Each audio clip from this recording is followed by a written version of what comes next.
ඒකම මේ දැන් සුදුසුකම් තියෙන නිලධාරීන් මේගේ අඩුවක් නැහැනේ. නිලධාරීන් සිටියදී දේශපාලනට පත් වීම නිසා නේද ගොඩක් ගැටලු මතුවලා තියෙන්නේ. ඔබතුමාගේ ප්‍රශ්නේ පැහැදිලි. මෙතන තියෙනවා අර මං වගේ ආණ්ඩුක්‍රම ව්‍යවස්ථාවේ පත් කිරීම කීපයක් රාජ්‍ය සේවය. එකක් කැබිනට් එක පත් කරන පත් කිරීම ටිකක් තියෙනවා.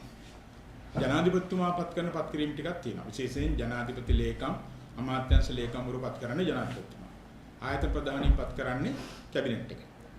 එතකොට ඉන් පහළ විධායක තනතුරු තමයි අර 42000කට ආසන්න විධායක තනතුරු තමයි රාජ්‍ය සේවා කොමිසම පත් කරන්නේ. එතකොට මේ නඩුවට අදාළ වෙන්නේ අර ශ්‍රී ලංකා පරිපාලන සේවයේ ඒ තනතුරු ටික තමන්ගේ තනතුරු බවට ගත්ත නිසා. මේක තමයි තියෙන්නේ. හැබැයි අර ප්‍රශ්නෙට උත්තරයක් තියෙනවා.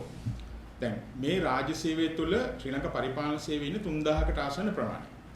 එතකොට අනිකුත් දීප්තියාත්ව සේවා, සමාන්තර සේවා සහ වෛද්‍ය සේවය ගත්තාම 42000ක විතර වගේ ප්‍රමාණයක් ඉන්නවා. මේ ඔක්කොම මේ රටේ ජාතික විශ්වවිද්‍යාල පද්ධතියෙන් බිහිවෙච්ච වෘත්තිකයෝ.